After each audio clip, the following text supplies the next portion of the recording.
that much of our thought process is really self-centered, self-oriented, and not particularly very useful. For a person who meditates, they become more sensitive and aware of the rising of the thought and the ceasing of the thought, and they begin to recognize that much of the discriminative thinking that happens in between actually leads us into greater suffering. This is Richie Davidson, very famous person now in the field of brain research. He's at the University of Wisconsin in Madison, and he has his own functional MRI machine, actually probably several of them now, and he has 60 researchers, PhDs, working with him at the university, studying what happens to the brain normally and what happens to the brain when a person is doing meditation. This is very interesting for me to hear him speak. He was at Upaya at the conference. Very interesting stuff. Now, this information I was aware of. It came out in 2003. They discovered that when they put a person into a functional MRI machine, and a person begins to have thoughts that are and feelings that they report as pleasant, what happens is that there are certain parts of the brain that become active. One area that becomes active is called the left middle frontal gyrus.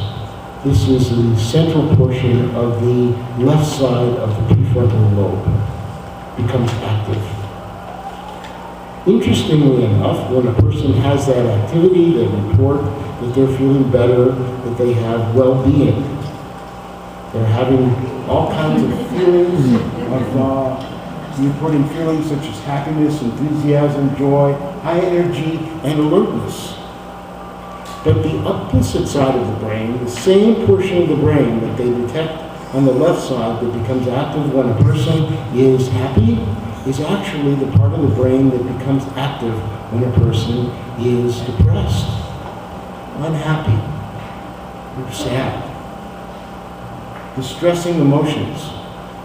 What they found was the people that had higher levels of activity in the right side and lower levels of activity on the right side, they were more prone to anxiety and depression. Davidson concluded saying that if the ratio between the two sides were very high, in favor of the right, then a person would be more prone to being depressed or anxious sometime in their life. This is very interesting. Now, when the Buddha gave instructions to people,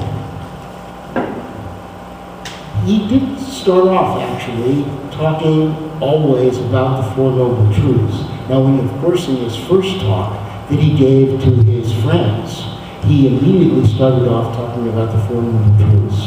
But his friends, they were ready to hear about the Four Noble Truths because they had already been practicing meditation for a long time together, and they had a strong moral path. But for the regular person, when the Buddha would be first talking to them, the very first thing that he would mention to them is to talk to them about the value of generosity.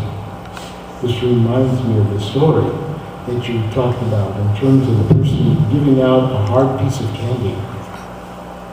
Because whenever we think about a person who has been generous to us, we immediately have a warm feeling about that particular act of generosity.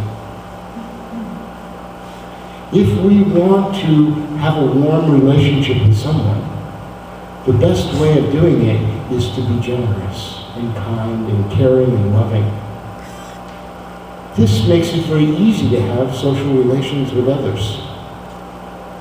The problem is that the person that we're having the social relations with are going to do things that we would prefer that they don't do. This requires us to practice even higher level of loving kindness. Very important. So the Buddha talked about that. Also, he then gave instruction about virtue and the moral path. He wanted to make sure that people had a firm foundation before they started meditating a lot, because they know that when a person sits in meditation, if they're going out creating a lot of harm, this will disturb their meditation practice. They won't be able to penetrate very deeply into their own practice because they'll be thinking about either blaming themselves or blaming the other person or justifying themselves for what they did. So penetration into the mind doesn't happen very easily when a person has been harming. Then the Buddha, in his great skill, talked about the importance of cultivating 4 important mind states. This was the reason that people who practice meditation would be to be able to have the ability to practice things like loving kindness, even in the face of someone doing something that we would prefer that they don't do. I don't know about you, but I'm married, and in being married, I live with someone who will sometimes do things that I would prefer that they don't do. This happens a lot. Yes. I had a strange diet for a few years. I didn't eat pizza for 3 years. Instead, I had a celery container. And inside the celery container, it was a Tupperware. I had organic celery from Whole Foods. And nice cold water. Everything was ready for me to eat. Whenever I had a strong urge for pizza, I could have a piece of celery. So one day I go into the refrigerator, and I see on top of the refrigerator a triangular piece of foil.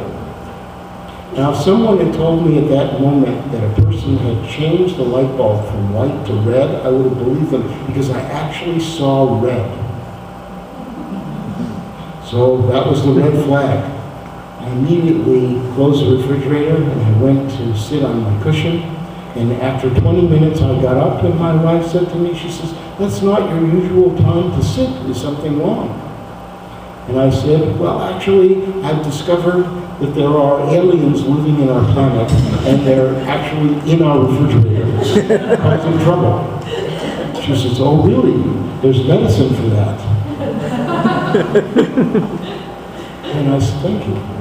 She said, "Really, what's going on?" And I told her about the piece of pizza on top of the celery container, and she said, I feel so bad, let me move it. I didn't mean to do that, I wasn't thinking." I said, "No problem, everything's fine. It's easy to move, no problem." Now, if I had gone to my wife at that moment, and I would have yelled at her and said, "You put your pizza on top of my celery container," yelling, best case, she would have said to me, "I think you're overreacting."